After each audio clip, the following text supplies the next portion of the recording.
Oh, this is just too good. Welcome back to Beef Vegan Presents. As you may know, if you've been following the show, young weirdo here. She's in a polycube relationship. Okay, that's where the two couples are together as one couple. There's, weirdo has a boyfriend and a husband and a girlfriend, and vice versa. They all kind of, share the same bed, and they're polyamorous. That's what it is, right? And Right. polycube is just a small faction of what a polyamorous relationship may be, and it's very interesting. And we ask questions nonstop, and anyone who hears about weirdo's situationship immediately has tons of questions. Oh, It's yeah. super fun.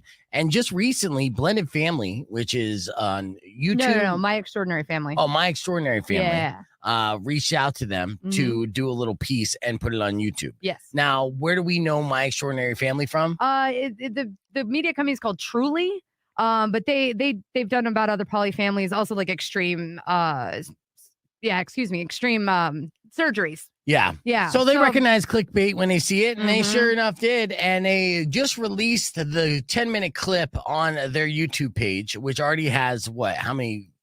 They've released it like less than an hour ago. Yeah, It already has like 2,000 views. Yeah. Lots of comments already, dozens of comments. Tons of comments. Now, here's the thing about this. They have 10.1 million subscribers on YouTube. So a lot of people are going to see this without a shadow of a doubt. They know this. That's why they put it out there. And the comments are already flooding in, which is already pissing off Weirdo. And, Like, pissing me off is probably a strong word. Well, not it's yet. making me laugh. Yes. And the thing is, and everyone has seen this, and celebrities have talked about this before, where, they have their social media, and it could be 1,000 people telling them how great they are. But that one person, just that one troll, tells you, like, you know what, you're not so great. That's what you focus in on. And you're like, oh, there they are. So here are some of the comments. I want you to read some of these comments. It's almost like therapy, if you will. Yeah. So I know there's been some comments already that came out. And then again, this came out less than an hour ago. So there's going to be way more than just 2,000 views this time next week. Yes. What are some that caught your attention right off the bat? The first one is that my boyfriend seems like he's kind of slumming it here. The others are punching above their weight in that regard. That one I was like, come on. We are not ugly people. No, you guys, you're good looking polycube. Right. But your boyfriend here, he's actually a pretty extraordinarily good looking dude. He really is. Does he do CrossFit? Yes. Yeah. Does he have any fat on his body? No, exactly. This guy, he is somewhat of a stud. So I get the sentiment, but Right. The rest of you still good looking. Hey, you know what they say? 3 threes make a 9. All right. What else did he say in the comments? I mean, it's just another one of my boyfriends saying he's way too hot for this. Does he know what he looks like? Oh, he is aware. Yeah. He looks in the mirror more than I do. Hey, he's hot enough to bang 2 chicks consistently. Yeah. And willingly. So that's pretty good. What other comments did you see? Comment about our 6-year-old had broken glasses, and we were waiting to come in, and somebody was like, that's so sad that they put this in front of taking care of their child. Oh no, come on. There's 3 people. There's 4 people taking care of that child now. Yeah. So that's taken care of. Someone said, why not 6? Yeah. Why stop at 4? 4 is enough. I don't know. I would say, I would start a poly community, a poly commune, if you will. I mean, we're already talking about Andrew. He's hot. He's hot enough for 3 people. So just saying, I don't need to add anymore. No, I think he's hot enough to get a couple more in his harem. No, we are close. Well, either way, I look forward to checking out this entire 9-minute clip that they posted on YouTube, and it's going to blow up. So we'll have plenty of more comments to come from. Thankfully, the internet cesspools. The internet's going to give us so much content. Oh, my God. Yeah, it's amazing. But we got the tickets to give away here coming up next with Weirdos. All right, welcome back to the podcast broadcast. We are live, and I got to get our guests all situated here. They've been patiently waiting backstage. As you see the names, Myles and Layne Ulrich. Let's get you guys going on here. Good morning. Hey, how's it going? Hey, what's going on? Good. Yeah, can you guys hear us? I can actually. Yeah. You sound pretty good here on the microphone. And thanks for joining us on our podcast broadcast. So right now, we're currently just on the podcast part. In about 30 seconds, we're going to be on the FM side on Rock 102.1. And we look forward to, getting to know you. So we go back and forth here on this podcast broadcast as we're streaming. And I know you guys are going to be heading on the road going to, was it Europe on the 30th? What's your... Yeah, we're heading out to Europe. Yeah, what's your stretch? You got a tour coming up? Yeah, we got like 3 months off and on. We start in Zurich, playing with a few bands. Yeah, we're gonna do Nice. a whole kind of run out there, so Yeah, it's gonna be whole- really fun.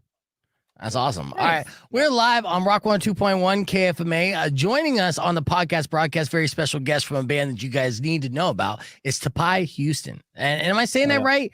Yeah? Taipei, Houston. Yeah. Taipei Houston. Houston. Taipei Yeah. is it a city in Thailand or Taiwan? Yeah. They're two cities, like the two cities. Oh yeah. So okay, now when you put together this band name, did it have something to do with like pandemic? And because I read the internet's going to tell you all types of false stuff, right? So did you guys like have an app of in between two cities, Taipei and then Houston, and then just combine the two? Basically from like a flight tracking app. Like we were just looking at random. It's completely random. You're very well researched there. You've done your you've done your background That digging. would be a correct fact. Yeah, no, exactly. Yeah. So were you tracking where Elon Musk was flying to next, and then you're just like, oh, that's our band name? Yeah, Yeah, exactly. Home, exactly. Yeah. All right. So we're talking with Myles and Layne and from Taipei Houston. Yeah. I'm going to mess it up about 3 times until it's like fired No in. worries. Yes. And we're catching up with them on the podcast broadcast. You can join the conversation, youtube.com/beefvegan, or keep it right here because we're going to have more with them. We're going to play some games, have some fun, get to know the guys. And Hell so yeah. we'll be back here live right after Weezer, but we'll kick things off with 9 Inch Nails. It's Rock 102.1 and clear. All right. So that was There our we go. FMTs. And now we're back on the podcast side and going Awesome. back and forth. I've been Nice. rocking out this album on Spotify and stuff. So first and foremost, loving the music that you guys are putting together. I equate the style of rock and roll that you guys are doing, much like a lot of other bands coming out of pandemic. I just call it post-pandemic rock, right? And what post-pandemic rock to me is, it's this kind of bottled up like anger, frustration. It's crunchy, it's loud, it's quiet, all in the same song.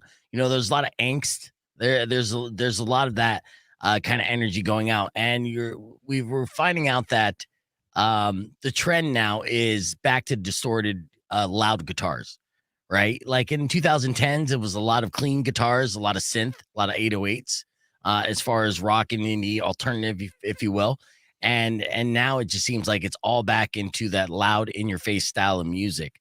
Has this always been a style of music that you guys kind of vibed with, of kind of like the heavier type of rock? Or Yeah, I mean, we both have kind of have a background of listening to that stuff, just like finding a lot of bands when we were younger like that and getting into it. And then we sort of like both had kind of different times getting out and listening to other stuff, but we always sort of had this appreciation and love for that music. And so then kind of, like you were saying, like this post-pandemic type of thing or whatever, like we just had a lot of sense of urgency at the time of kind of getting some of the band together. And I think some of like that angst and that urgency, like you're talking about, due to how crazy the situation was going on, was something that kind of compelled us to look for, sort of a kind of crazy sound like that, yeah, and then you guys pretty much put together this project during pandemic, right? Because as my research, talk about my well done research here. You guys moved to San Francisco during the pandemic, and that's essentially when you guys hunkered down in the studio, started putting together this project. So it was all pretty much end of the world, like in the background as your motivation and creative muse going into this project, was it not?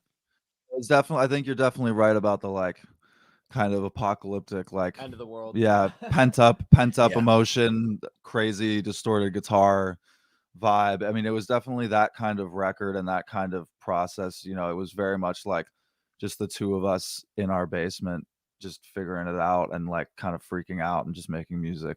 Yeah, just like checking the news in between guitar takes and just like, Just yeah. it's just a crazy vibe. You know what I mean? Absolutely. Yeah, and that's what, again, we have the floodgates are open now with all this music that was created and conceived during this time. Now that we're getting to enjoy now, and that's what I'm calling this kind of post-pandemic wave. Let's talk about your musical background a little bit. When did you start playing instruments, and what instruments were you introduced to first? Because I imagine you both started playing at an early age, right?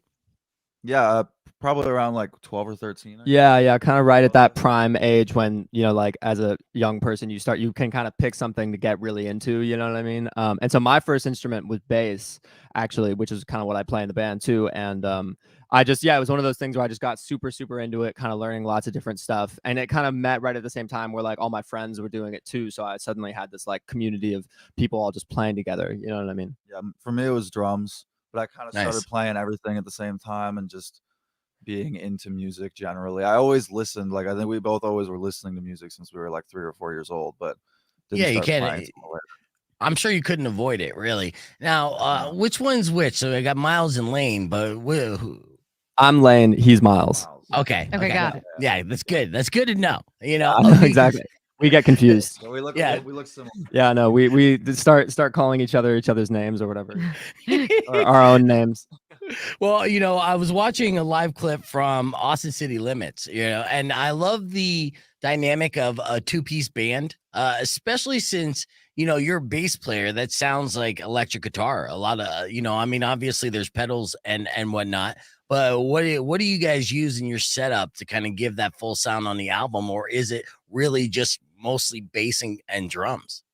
Yeah, it's kind of it's a funny combination because like we recorded the album and wrote all the songs sort of not thinking about it live or anything. And so like Myles on the record, there's a bunch of like real guitars. Myles is playing guitars left, right, just like full on kind of crazy distortion guitars. And then when we sort of started thinking about how we could get it together live, we were like, why, do we need to get anybody else in the band right now? We could probably just, we kind of conceived of this crazy way we could do it. And so, yeah, it's just like running the bass through a bunch of octave stuff and splitters and guitar amps to kind of create. It's as if there's like two guitars and a bass player playing, but I'm just playing all of it, So it's a fun blend. Make it sound as crazy as possible live. Yeah, and it does. You make it sound a lot larger in scope than just two instruments, basically. But with the pedals, with loops, with with the technology, you're able to pull that off. But you even kind of play the bass like a guitar, which I noticed. Thank you. That's the highest compliment a bass player can receive. That's right. Yeah. And I'm surprised that you guys started off around 12, 13, because you kind of come from you don't kind of come. You come from a musical lineage, and we'll reveal that later. I want to get to know you guys before we talk about anything else. But I'm surprised that you didn't have like drumsticks in your hand as soon as you started crawling. Like you're gonna crawl right over here, and we're gonna keep it going. Was it really up to your family for you guys to kind of discover who you are and what you want to do as opposed to being like force fed, hey, you need to learn music and do it this way? I think I stayed pretty far away from it for a long time. To rebel against it? Yeah.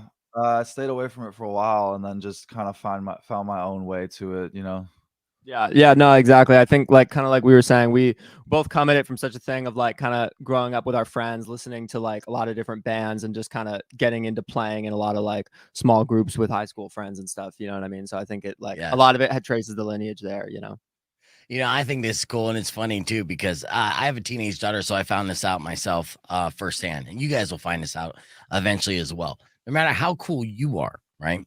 Your kids are not going to think you're cool no matter what, right? So it doesn't even matter if you're a certified rock star. Your kids are going to be like, that's some nerd shit. I'm going to go over here and do something else, right? Did you kind of have that feeling? That got a rebel feeling inside you? Where like, oh yeah, that's cool. The old guys are gonna go do that rock thing. We're gonna go do our thing over here. I think that's definitely just the prevailing feeling generally. I mean, like even our little siblings think we're stupid. I know exactly. Not getting the turnover rate is so fast. I know we're not getting any cool points. Brother's like 15, and he's like, "Dude, what are you doing?" Yeah. You're like, yeah, I just performed Austin City Limits. That was pretty cool. People were digging that. Yeah. You're like, oh, that festival for old people? Yeah, that's nice. Exactly. It was like we just opened for Muse, and he's like, that old band? Like he's just talking shit. Like I was like, damn. Like... I was like, man, what the fuck? That band started in the 1900s. I mean, they're technically not wrong, right. But it does fly by. It was just pretty funny. The new album is out now. I do corporate radio, right? So that's what we are. We're in Tucson, and it's very much corporate radio. So our playlist is pretty set in stone of songs that people have heard over and over again a million times. But I've been wearing down my management to let me play one single song in the 9 o'clock hour each and every day. I call it my single song takeover. So my single song takeover that I'm going to do here in a little bit is going to be your song today. As like I said, I've been just vibing you. I've been putting you on my playlist and just rocking out to you driving around. And the song that I'm going actually has the most plays on Spotify. It's As the Sun, what is it? As the Sun Sets. Oh yeah. Yeah. Oh, thank you, man. Thank you. Oh, of course. So we're back here live on Rock 102.1 KFMA, hanging out with Myles and Layne from Taipei Houston. Taipei. I said it wrong again. I'm going to keep saying it wrong, right? You get as many free passes as you want. Well, no, but I got to get it down here eventually. The fact of the matter is, I think the more that I say it wrong, the more people remember the correct way to say it. And that's just branding. I got some marketing tips going on. Now, you guys are getting ready to go on a European tour. You just released the brand new album, which has 9 tracks on it. All of them slap. All of them are hard in your face. Yeah. It's called Once Bit, Never Bored. What's the meaning behind the title of the album for you? What does Once Bit, Never Bored mean? Yeah, I mean, I think for us, like that kind of essentially means, it's kind of a play on once bit, twice shy. Like, if that saying is about, if you get hurt by something, you kind of shy away from it. And I think we were sort of thinking about in today's day, the things that sort of like hurt you or that you get annoyed about, you kind of end up fixating on them or sort of staying with them. You know what I mean? And they like, it's this thing that you kind of get annoyed about or something, And so I think for us, that's a lot of it had to do with was like expressing the things we're annoyed about with, what's going on, just generally in lots of different ways. Right. Yeah. And this is very much like a pandemic record, but it's not all about the pandemic. It just kind of captures the essence of that unknown that we all went through at the same time with the angst of the youth. And you guys, an entire generation how old are you both now? I'm 24. I'm 21. Yeah. Yeah, so like as this was happening, this was literally like coming of age. You guys are just turning into adults. You're about to go out there, seize the world, have some fun. And then immediately the news says, oh, by the way, get inside your house and lock down. Don't have any of that, right? So what were you doing before you had to move back home when pandemic hit? What were you set to do? Were you guys going to school? Yeah, well, we were both in New York together, actually, which was pretty far from home. And ground zero almost. Yeah. Yeah, definitely. And we were sort of like playing a lot together, but I felt like I was in a pretty distracted part of being a drummer in New York City is like basically the most exhausting. Carrying your drums up the 6th floor walk up, you know what I mean? It was a very specific time of my life. So then we moved home and had this opportunity to kind of like dig into it together, even though we had been in New York, but we were so all over the place. So that was definitely a big part of it, I think. Yeah, definitely just being in New York, being too distracted, and then having this situation where we could kind of work on a bunch of the band stuff suddenly. Yeah. Now, when you move back home to San Francisco is your home base, right? So when you guys are doing clubs in San Francisco, it's kind of the same thing, but it's hills. I guess it's not 6 floors going up to the clubs. Did you guys hit the local scene at all after you guys started recording and playing in San Francisco as well? Well, we've played a bunch in San Francisco. It was a little bit tough because it was sort of around all of the COVID, everything's closed. So there was never really like that sort of like the very like what you'd imagine, like we have a few songs and we like are shopping it around and like playing like opening first of 9 everywhere, you know what I mean? Yeah. But we have played there a bunch now at this point and gotten to hit a lot of my favorite venues from there. Yeah, no, because it definitely like post kind of everything's still opening back up. And then right now we're actually down in LA right now, which is where we've sort of like post record had some of our home base as well. And so we've gotten to kind of do bits of both of the little scenes around here, which is really cool. Back and forth a bunch. Nice. Yeah. Excellent. Oh, we're hanging out here with Myles and Layne of Taipei Houston, and we're going to have some games when we return. We're keeping the conversation moving to the podcast broadcast, youtube.com/beefvegan if you want to join us there, or keep it right here because we got music on the way from Foo Fighters. Clear. All right. So now we're back on the podcast side. Yeah. All right. Switching it up. That's now right. it's a free for all. That's right. Well, no, Exactly. what's really cool is that you guys. Oh, this is Weirdo, by the way. My name's Hi, how's it going? Weirdo. We're Hi, terrible how at are you? introductions. I know we're bad. We just go right into it. But what I was going to talk about is like you guys are just keeping up. Like obviously people want to immediately talk about what tradition you might be keeping because of who you're related to, but really brothers in bands. You know, you have AC/DC, Gojira, Pantera, Van Halen. Like those were solid bands that were started by brothers. Like that to me is a bigger notation of the tradition that you're keeping up, which is really cool. Thank you. Yeah, no, thank you. Yeah, no, that's something that we definitely find ourselves being slightly telepathic in a lot of different parts of the thing, or kind of like very much some of that brother dynamic. But no, it's super great getting to be in a band with him. Yeah, you guys never like fight like brothers? What was the dynamic growing up? Were you guys always close? Dynamic growing up was definitely a roughhousing dynamic, but I feel like now it's more like we've just like we're so attached at the hip musically, we can like finish each other's sentences, which is a pretty cool thing. Like you realize when you get older that that like doesn't exist everywhere. Right. And so then there's like a certain point where I was like in a bunch of other bands, not with my brother, and I was like, shit, I gotta really be in a band with my brother. Exactly. Yeah, no, pretty much. Jump back to that, you know what I mean? Yeah. Yeah, because you don't want to go down the path of like Oasis. Don't go down that path with those No, brothers. So. it's not that dramatic yet. No, definitely not. See at the end of this 3 months of touring. Yeah, exactly. Well, this 3 months, yeah, you're going to. Is this your first time touring Europe? I assume. We've done like a couple of one-offs in England and in the UK. Like we did Reading and Leeds Festival, but this is sort of our first time hitting kind of the mainland continent, which is really exciting because is it going to be clubs or festivals? It's we're doing a couple festivals, but it's mainly clubs. Yeah, nice clubs. Yeah, and then getting in on the club level as well, especially as you're cutting your teeth. I think that's super important. Plus, you get to kind of hobnob and intermix with the fans up close and personal. I mean, there is a difference in energy. I mean, obviously, you have 50,000 people cheering and screaming. That's a energy level. But when you have 200 people all jam packed in a room and you can see their faces clearly, that's a whole nother dynamic, right? No, definitely. And we actually really kind of enjoy, like we've gotten to do some shows that are a little bit bigger than clubs and stuff like that in some theaters. But like the club shows, when it is really just everybody's like right there and you're all kind of packed in together, is definitely something that we have a lot of fun with, because like you're saying, it's just immediate and you can feel the energy like so directly. You know what I mean? My favorite shows are the jam packed, the small ones. It's like pedalboard right up against the barricade. The crazy ones. Right. And those are the ones that you really need to enjoy while you have them, because it sees like there's a rocket ship, right? So, yeah, and you get all these opportunities, which is great. But enjoy the small club shows while you have them, before, if all goes well, it's nothing but the bigger shows. You're going to probably miss those shows the most. Hell, we just had Jane's Addiction, obviously legends, come and play the Rialto Theater down here in Tucson, which is about 1,200 people. And I'm pretty sure that Perry Farrell just wanted to have a little B-City tour of intimate venues to get that energy and feel again after touring with the Smashing Pumpkins in arenas. Because it's just not the same.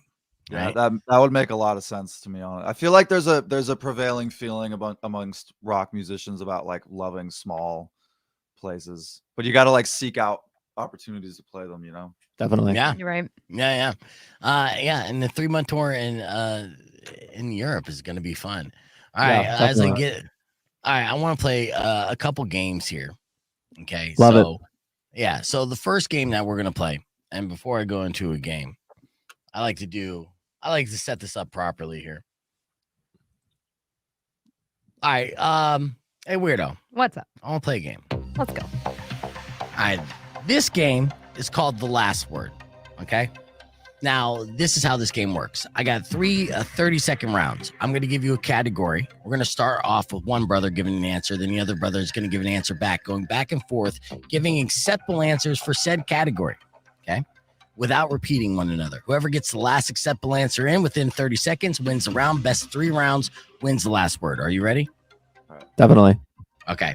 And I even got graphics for it too. Yeah, I'm juggling right now, but it's the last word. All right.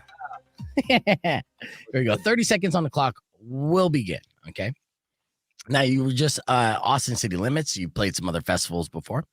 All right. So I hope you've been paying attention to all the different bands that played on the festivals that you shared a stage with. 30 seconds on the clock. We'll start off with Myles. Okay. Name a band who has performed on one of the festivals that you've performed on, and go. Dua Lipa. What does that have to be, a band? It's a band. Yeah, artist is fine. Dua Lipa works. Okay. Ego killed Silent. Yeah. Casey Musgraves. Okay. Racking my brain. You took mine. On the festival or on the stage? On festival. On the festival. Red Hot Chili Peppers. Okay. Nine Inch Nails. Yep. Oh, Oh! the older brother gets I was it. 1 second away. I had it. Yes, right you there. were. Yeah. Hesitation. Hesitation Yeah, will get you exactly. going. All right. All right. Next category. And if you guys haven't noticed yet, well, we got a famous last name. So both Myles and Layne are sons of legendary drummer of Metallica, Lars Ulrich, right? So I want to see if you've been paying attention to Metallica's catalog. Okay. So we're going to start off. Who did we start off with last time? Myles? Yes. Yeah. Okay. So we're going to start off with Layne. Okay. I want you just to name a Metallica song and go. Seek and Destroy. Yep. Enter Sandman. Understand, man. Master of Puppets. Mm-hmm. Holier Than Thou. Yep. Nothing else matters. Sad but true. Okay. Fuck. Wherever I'm around. Yeah. Ride the Lightning. Yep. Hit the lights. Oh, did it work? That seemed like a pause in the internet, or what happened? I'm going to give that to him. I think he was right there with Ride the Lightning. Okay. Oh. Okay. So one to one. That was way too close, though. You realize that it's way too We're close. cutting Your it, strategy. cutting it close. You're cutting it way too close. All right. Next miscellaneous. Hold on. You know what? I want to play your song real quick Thank you. because I don't want to play the new Avenged Unfold yet.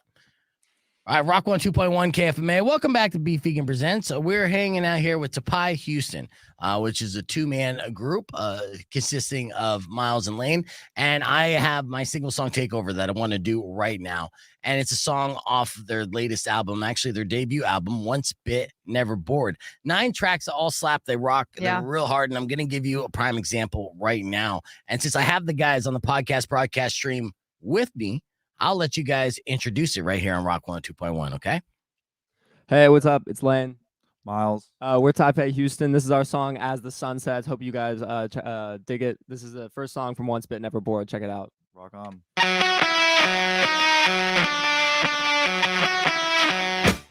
All right, and And that's Fair. all we can play on YouTube. that's all we can play on YouTube before we get booted on the stream. But yes, I We'll can make some pop back calls. We'll in. get the copyright lifted. That would be nice. That would be That nice. would be dope. Yeah, I wish you yeah. could do that.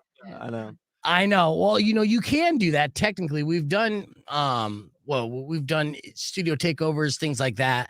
Not necessarily on this stream, but we've done it for our Facebook page in the past. And I think it was Black Veil Brides or some band where they advertised this Facebook takeover Mhm. for like a good month. It was a big deal. And so then they started going into it. The Facebook takeover was happening. They start going into the first song, and then immediately the stream gets taken down from Facebook. And then the management team had to scramble. I was like, "Oh shit! Get Mark Zuckerberg on the phone right now. Let him know it's okay. It's Right. the band doing it." Right. Mhm. Oh, buddy. Right. That's what drives me super nuts funny. about it. Yeah. No, that's the thing is like I'll make an Instagram video with my song in it and then it gets taken down. And I'm like, I'm not gonna sue myself. It's like Right. I know. I know they're Yeah, on top of exactly. it though. And that's crazy too, because I mean, is that even you like uploading your song to the Instagram video? Sorry, what? Was that you uploading your song to the Instagram video? Yeah, that's Yeah. it. That's what's crazy. Yeah, no, that's right, weird. right.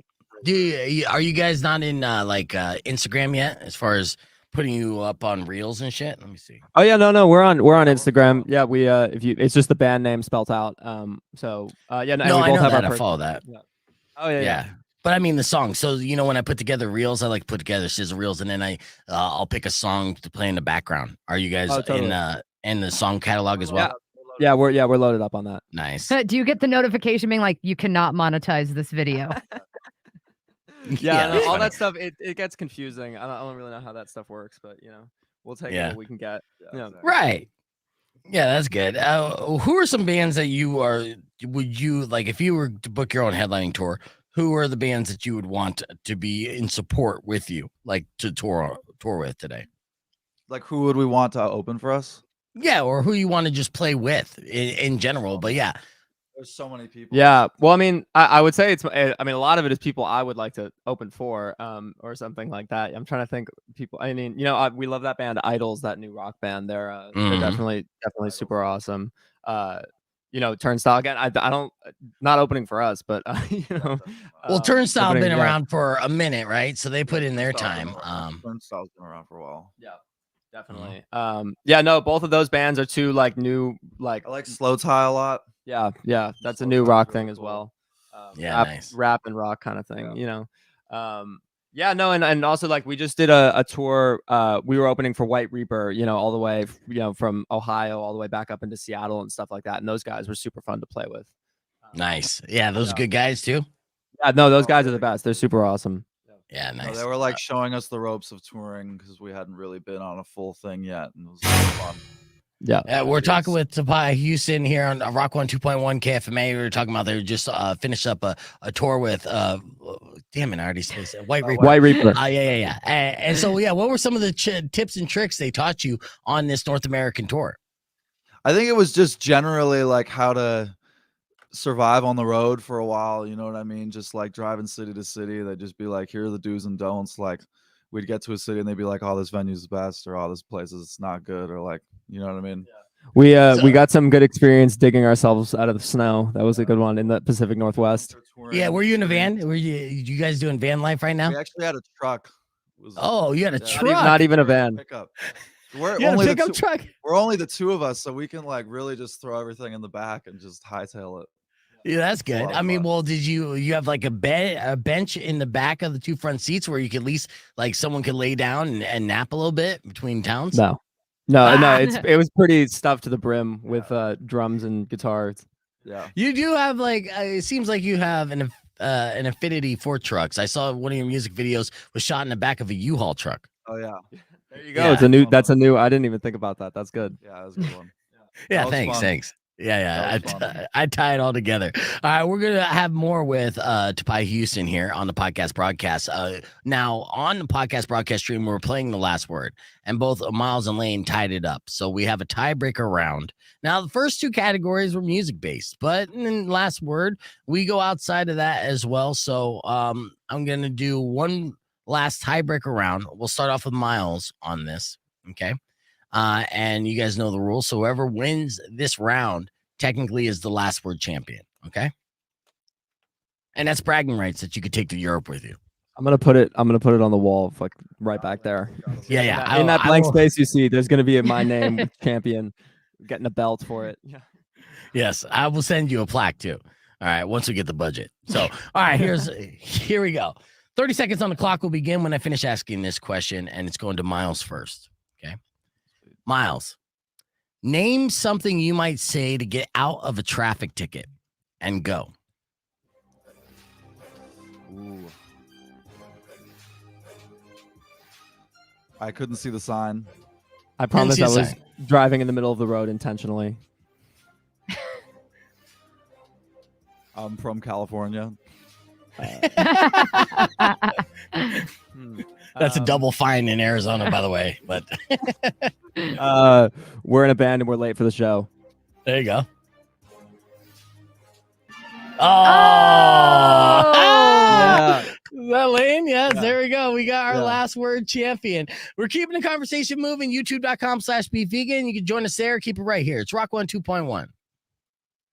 We got Metallica on the way, actually. A little Nothing Else Matters.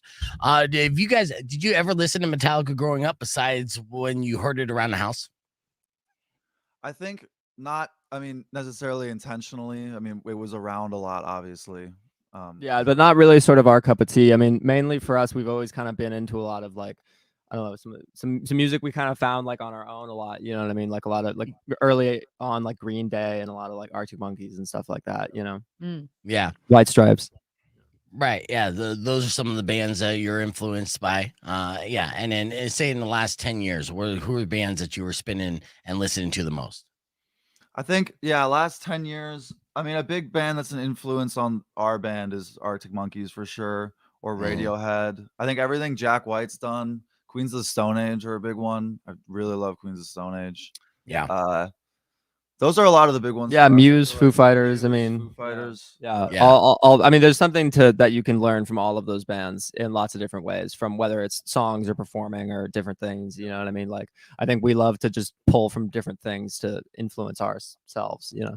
Yeah. Well, I mean, obviously see the White Stripes because just everything that Jack White was able to do as a two-man band, essentially, as well. It's kind of set the precedent. Then the Black Keys came, and then a bunch of other people came after that. And I was like, okay, yeah, we could make a full sounding band just with two players, which before was somewhat unheard of. I can't Yeah. even think of any good examples. Yeah. Right. Totally. So, and that's good. And it makes it very easy for you guys to, ship your instruments over to Europe. It's a lot cheaper. Definitely. Yeah. Instead of like Definitely save on the shipping costs. Yeah. Yeah, I was about to say, seeing Myles' setup, like you really broke it down. You kept it very, very simple with your setup. Yeah, I tried to. I kind of actually like the challenge of like the last tour. I took as much away as I could. I don't know. I like it being like just crazy and having to kind of like flail around to try and make it make sense. He has no rack tom on the drum kits. Just Yeah. Oh wow. But it's cool. Then Oh, you can man. set up it like I set up close to the audience, and you can like see everybody. You're not like as much in your own world. Right. You're Mm. not like in the back. You guys are almost kind of like next to each other as you're playing in Yeah. front of the stage. Yeah. Yeah, Which is exactly. good. Yeah, Yeah. I think it's a cool way to do it. I like it. It's fun to be like engaged with the audience like that. Yeah. Now, when you recorded the album, did you record most of it? Like, did you use demo at home and then go into a studio? Did you have a producer? What was the process behind that? We self-produced it. We demoed at home and at our just like garage space, and then went into a studio. And then we gotta do produced a- it yourselves. Yeah, self-produced. Yeah, we had an Nice. engineer we worked with just for recording stuff, but Yeah. creatively produced. Yeah. Oh, that's great. Oh, Yeah. I mean, that's actually pretty mind blowing. The songs, Mhm. just so well put together. You got a lot of catchy singles on here. Yeah. So Thank you. I'm super stoked. What song do you feel like individually? I'm asking you both. Yeah. Which song are you most like looking forward to play live? Like, what song is your baby right now that you're most proud of? I'm I really know it proud of this. changes. Yeah, no, it definitely it goes back and forth. I really love the song on the record called "The Middle," just because like that was one of those ones where we just wrote it literally on the floor in like 5 minutes. Like it was like, oh, this part, and then this part, and then this part, and then we go to this, and and same with like all the vocals and stuff. And for me, I always have a really fun time singing that one live, and it's got some good heavy riffs in it. So I like that song a lot. "The Middle." Nice. I think for me, Lie Lie is really fun too. That was like one of the last ones we finished, and sort of like seat of our pants. Like we went into the studio and we didn't have a chorus, and like Layne kind of just like wrote it while he was singing it, which is like kind of just a crazy fun thing to do. And I don't know, I think that one's just like aged really well. Like the more I go back and listen to it, I just love the way it feels. So that was really Definitely. cool. Yeah, that's great too. And insane how sometimes the songs that seem so like effortless are the ones that you end up being like the most proud of, as Totally. opposed to the ones that you're totally kind of like hunkered down and you're grinding out and you're going over with a fine tooth comb and all that. And let's see how much we can get away with playing little snippets. I want to play a little bit of The Middle here. First off, 95,000 hits on Spotify and growing. Let's see. Yeah. Hell yeah. You hear that? Yeah, that distortion. So good.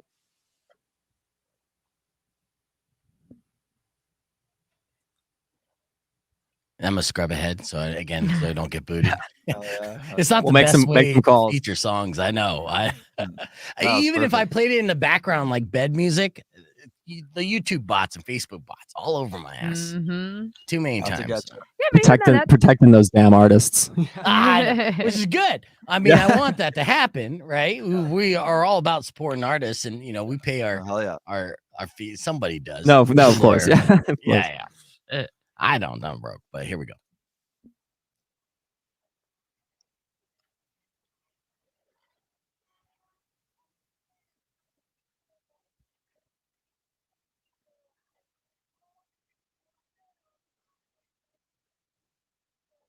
See, it just hits hard. Yeah. So yeah, Middle, excellent song. Let's do a little bit of Lie Lie too. And again, I'm just trying to outsmart and be quicker than the algorithms here and Hell yeah. RoboCop.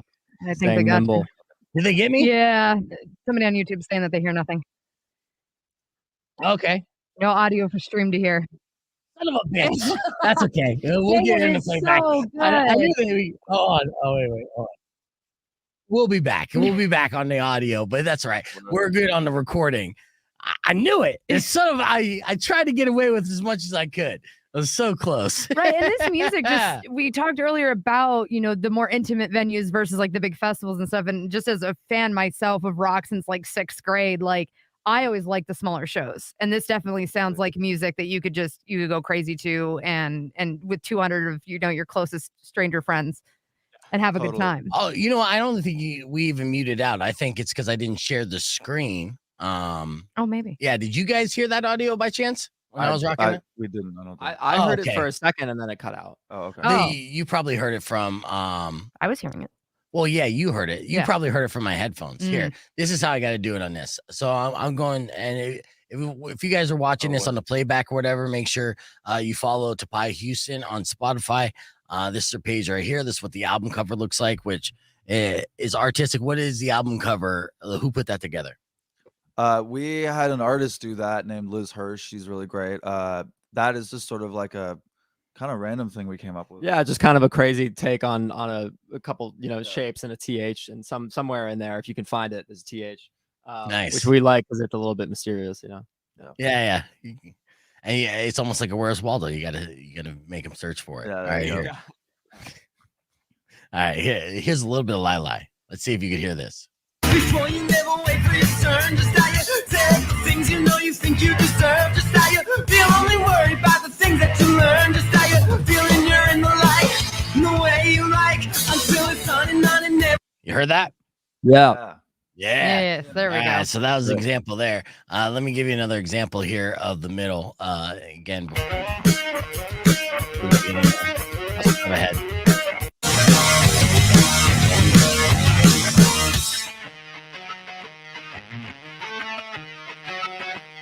Yeah. Is that bass, dude? That's the bass? Or That's is that a guitar. That's guitar. Okay, Yeah. Because I was just like, oh my fucking god, man, you're making this bass sound like guitar. We like That to makes keep people sense. guessing. Yeah. Yeah, which you got me going. Here, let's get back to the lyrics. I'm stuck. I'm stuck. I'm stuck. And again, YouTube, if you're watching this, we have the band on with us right now. They give us permission to play these snippets. Oh, yeah. Just want to throw that out there. Just Exactly. saying. Yes. Now, when we started off this show today, we were talking about Weirdo's little viral video because she's in a polycube Oh, relationship. Now, you guys grew up in San Francisco, so you probably are pretty aware of different relationship dynamics, polyamorous, not being anything new. But she is now experienced what it's like to have a flood of people on the internet make comments. So have you been keeping a close eye on the comments you're getting on social media, or do you just overall tend to ignore them and just focus on the positive? No, I mean, I don't know. I guess out of any, if you have a social media account, you see what people comment or whatever. But I guess I don't know. We kind of grew up with the internet and stuff like that, and so I guess I've always thought I've never regarded comments as being kind of real or anything that would affect me. You know what I mean? I think that's something I've found kind of, especially we're talking with our younger siblings who don't think we're very cool at all or anything. To them, the internet is so imaginary or whatever. You know what I mean? So I think for us, it's never really been a big thing what people say online or anything.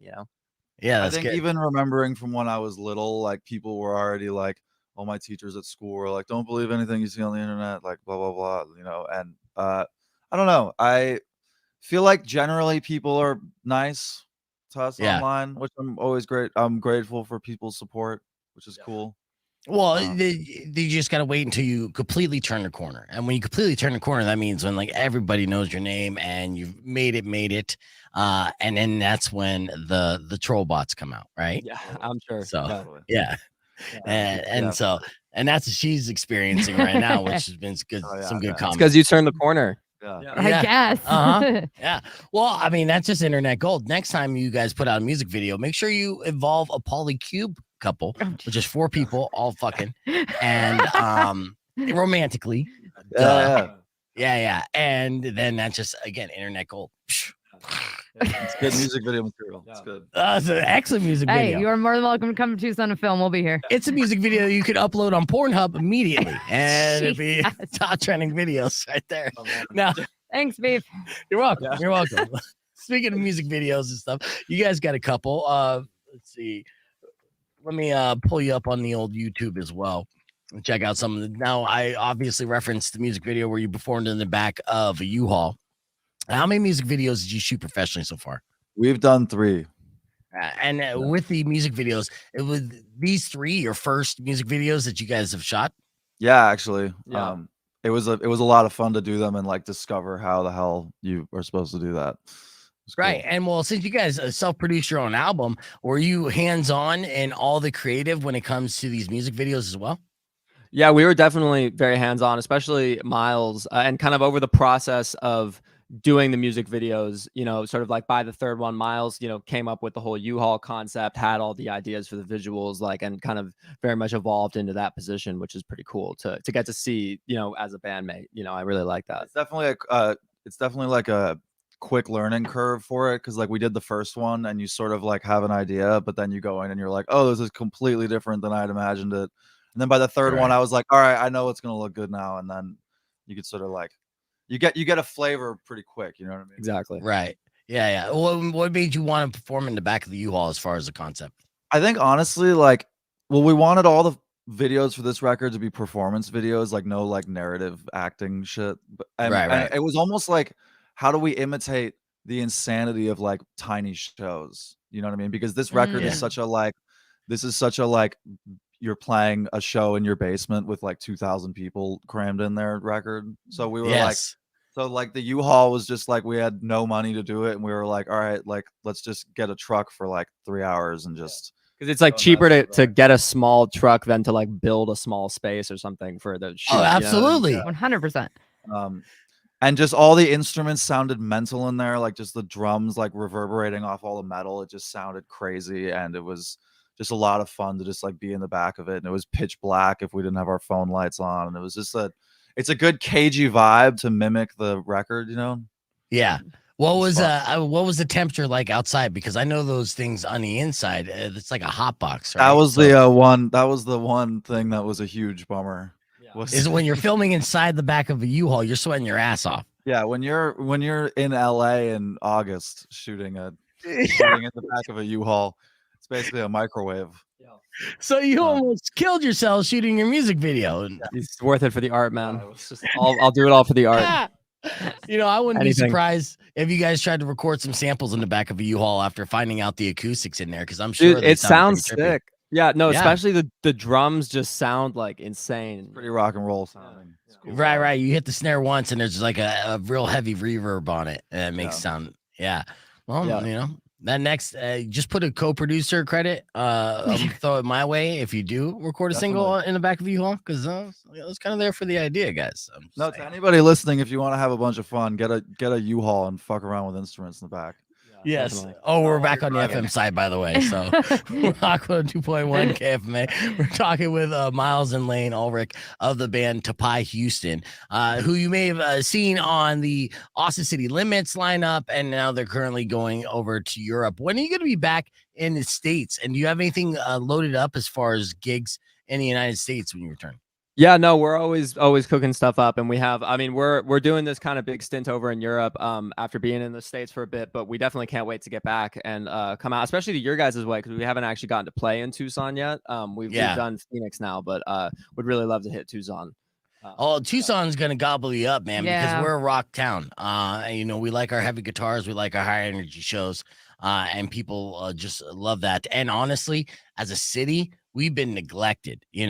All the bands post-pandemic, they're coming out, they're doing their cash grabs, right? They're everywhere going for the major markets, getting all the money that they missed out on for 3 years because they couldn't perform during COVID. And of course, Live Nation has their hooks in. So after they get their fill, then we'll finally start getting some major tours again our way. So we're working hard on it. but definitely would welcome you with open arms. We're going to continue the conversation, youtube.com/beefvegan. There, we're going to play Lyrical Breakdown with the boys, and then we'll be back with the beef tip on Rock 102.1 KFMA, so don't go away. Clear. All right. So, yes, and we mean that too. So, yeah, once we get that going, just let us know, we'll be all about please, pumping up your show. Wherever the Tucson powers that be, we would love to come out and get it going. We'll be there soon, I think. Yeah. And well, I mean, after this story, and you said 3 months in Europe, it's gonna be like the summer. Yeah, it's gonna be a fantastic summer, dude. It's gonna be great. Yeah, we're stoked about it. Yeah, what do you guys have planned in between gigs? I mean, I'm sure you've been there before, but yeah, it's pretty much we're playing straight through, like kind of like just days off for driving between shows up until the middle of May, and then we have like a week off, and then the next tour starts. So it's pretty much just. I think the week off, I'll just be like in a dark room sleeping with pizza. Just like trying to calm down. Full recovery. Then, You guys have any pre-game or post-show rituals that you've acquired so far? Because we're actually, we're not necessarily rituals. We're both a little bit like, because the show is so high intensity, we like to kind of like, get running and do some exercise and stuff. Go running before we play. That's a good, and honestly, it kind of clears your head too. Cause then I started doing it. And you do like a 5-minute jog and you just kind of get in the zone, you know what I mean? And, you don't have to think about, all the pedals and songs and different, little things. You kind of just get a second to get your head in the game, Yeah, no, that's also a great way for creative exercise. There's been studies that have proven that doing these kind of mundane tasks like showering, jogging, even walking, things that you're not necessarily thinking about doing, but doing, like just opens up the creativity in your mind. So if you're ever kind of feeling like you're getting a creative like block, then try getting in the shower for a long time, or just jogging without music, and then let your thoughts kind of carry away. And that's what scientists recently have discovered. So lots of great song ideas that went on this record were invented in the shower. Or teeth brushing. Right. It's just stuff that you're doing but not thinking about it at all. And for whatever reason, it opens up the floodgates. So that's good. Yeah. All right. Now I want to play another game. Yeah, as you can tell, I like playing lots of games. We haven't talked too much Metallica stuff, but I am going to test you one more time and see if you've been paying attention to your father's band's lyrics. Okay, so this is Lyrical Breakdown, and this is how it works. We're gonna read a lyric from a Metallica song, out of context, not in harmony, and you have to try to name that song and the album it came from. Okay. Sweet. Now, before we even get into this game, who do you think will do better in Lyrical Breakdown between the two? Pass it to Layne because Layne's the singer. All right, fair enough. Yeah, do you think so? Being a singer, Layne, do you feel like you pay attention to the lyrics more often than not? Yeah, I definitely love to kind of try and think about lyrics and hear different ways people kind of get different words across and just sort of go like, oh, this person sung it like this or did this, or they snuck all these words in there that you're not even thinking about, or you know what I mean? It's always great to get to think about that. Who's one of your favorite vocalists that may not be a rock vocalist? That's like a singer-songwriter vocalist. Definitely.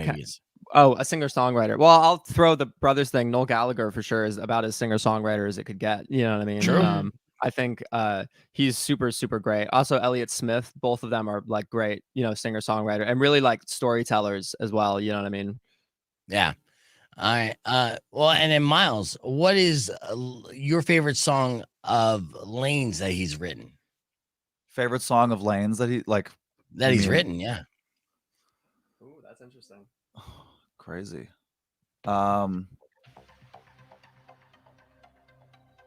I guess I liked Frequency on our record. Layne wrote all those lyrics. Yeah. Really cool. Well, yeah, because I was gonna say, because actually, it's an interesting question because we work a lot together on all the lyrics and vocals and all that. Like we very much both kind of like work on all aspects of the music together. So it's sort of like he's not just the drummer and I'm the singer and it's like come up with a drum part. It's like, what do you think about this? Can we make, we always like are bouncing it off of each other, working on things together.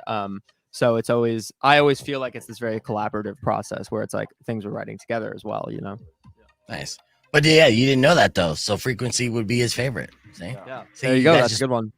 Bonded a little bit more. We did. I know. And I'm not just the drummer. Did you hear that? He's not Yeah, just yeah. the drummer. No, you're not. No, you're not. You're a very important part. You're 50% of the band, and that's a lot more than say your dad, who's only 25%. That's just fucking math, dude. That's just math. All right, so that's more important. Let's get into lyrical breakdown. All right, a weirdo, read the first lyric. All right. There we go. Heavy rings on fingers wave. Another star denies the grave. Ooh. I'm gonna be exposing myself not knowing these lyrics. Jesus. Jesus is not the name of the song. That's not the name of the song. Damn. I tried my best. Is that it's well, I'm trying to think of the ones I don't know.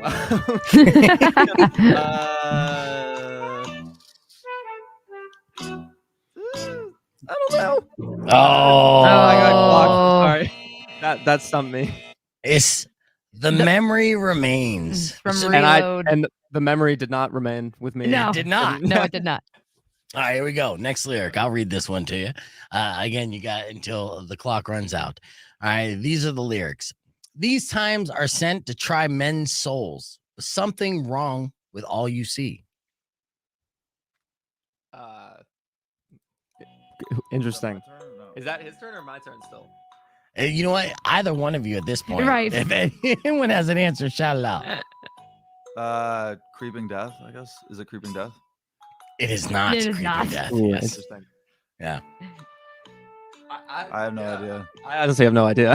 I'll give you the album. It's the Black Album. It's off of the Black Album. It's a little known album. I don't know if you checked it out.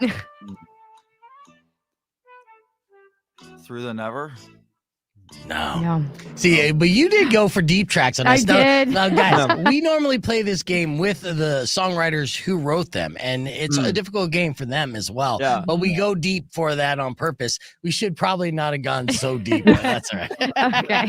Okay. No, we're Good, I know. good wake up reminder. you gotta pay attention to those lyrics. Do my research.